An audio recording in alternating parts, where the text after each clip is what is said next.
Ken, I got to ask you right from the very beginning here. We always knew that Billy Preston was the fifth Beatle. After holding your book and reading your book, I want to say that Mal is the sixth Beatle. I mean, because he was so actively involved with so much, and we didn't know.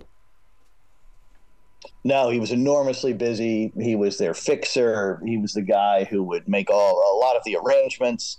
You know, he would, if they needed a lyric, he would do that. And as I explained to my students, he's the reason we have a lot of those great songs, because he could stay up all night with them, make a meal, get tea, you know, wake somebody up at the instrument store and say, we broke a guitar, we need a replacement.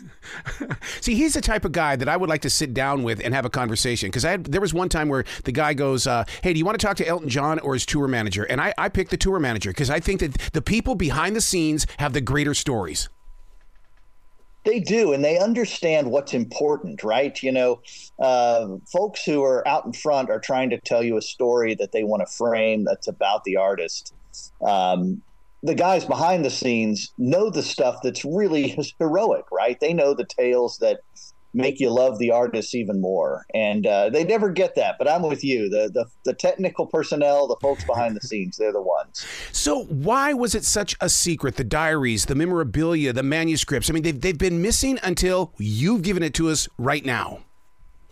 Yeah, you know, they shouldn't have been a secret. They shouldn't have been a mystery. But what happened when Mal died after the altercation with the LA police, nobody knew what to do with the materials. The press, who was going to publish his memoirs, wanted them. They shipped him to New York City, where they were in the basement of the New York Life building.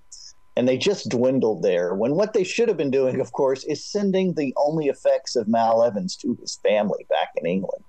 They kind of held them hostage a little bit. They wanted to put out the book anyway, even though Mal was dead. And when that didn't happen, they just finally gave up and left them in the basement. We wouldn't have them at all, except an enterprising temporary worker went in, found them, and saved them from the trash heap. They were going to be thrown away, or worse yet, sent over here to New Jersey, and which I guess is the same thing. And she got a hold of Yoko Ono. Yoko said, wait a minute, that guy worked for us, and got the job done. That is every bit the reason why I've been a daily writer for 29 years. I don't know what I'm going to do with this stuff, but I know that it's well beyond me, because there's stuff in here that could help anybody along the way. But and this is proof of that you just can't throw away somebody's diaries, because it's going to be an important part of music history in the future. That's right. And it absolutely is essential. Mal was, of course, doing it at certain times when nobody else knew it was going to be important, right? You know, he was a bit of ahead of the curve. He was kind of the Beatles' first historian. He's the one who kind of kept stuff just because he knew it might be important someday. But you're right. You know, too often folks throw things away and don't recognize that these items, this ephemera, might be the things that help us to solve some of our industry's mysteries. Yeah. He had a really close personal relationship with Paul McCartney, didn't he? Because, I mean, they traveled together. I mean, I can't imagine that experience and those inside jokes that they shared, because Paul's a funny man. Yeah, you know, and the fact that Mal could hang with guys like Paul and John is pretty impressive, right? That he could stay in the same room with them and not be drummed out. So, yeah, he absolutely was essential to their work and working with Paul. See, I love personalities like that, because it's one of those things that my wife reminded me when I first met her, because her husband is a producer. And she goes, look, I had dinner with these people, but I was always told they put on pants the same way you do. They just happen to have a job in music. That's right. And what I loved working about with this project was just the fact that it humanizes everybody, right? It reminds us that we're all these organic things that, right, we're lucky to get out. And that's what Mal's story helps us understand.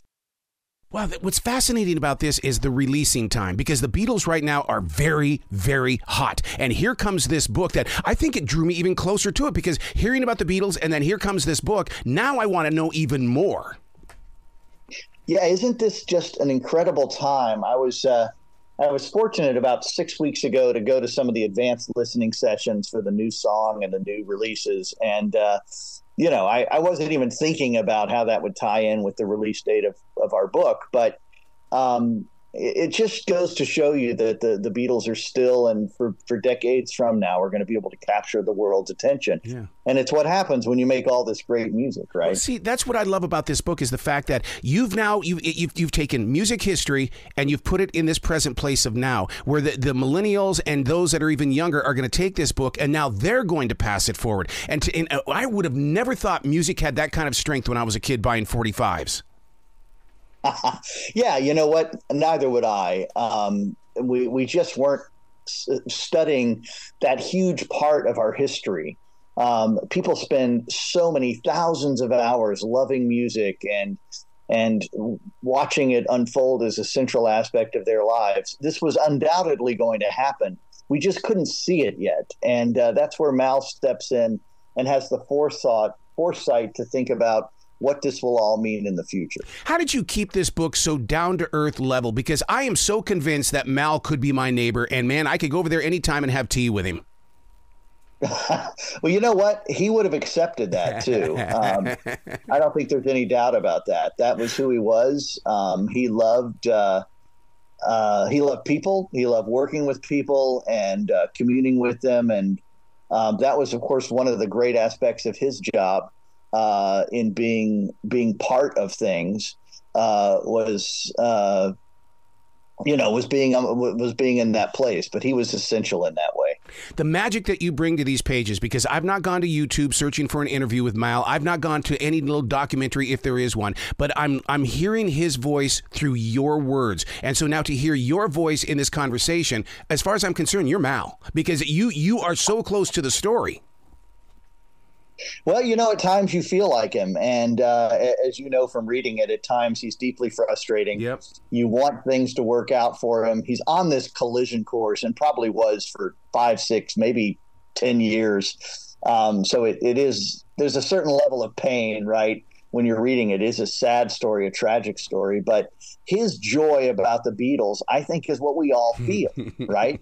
And, he said, my favorite quote from him, he said to a woman named Laura Gross right before he died, the Beatles, I could live on it. They are better than food or drink. And remember, Mal loved to eat and Mal loved to drink. So that's like big, big stuff. Kenneth, you got to come back to this show anytime in the future. The door is always going to be open for you. Oh, thank you so much. Well, you be brilliant today, okay, sir? All right. Thank you.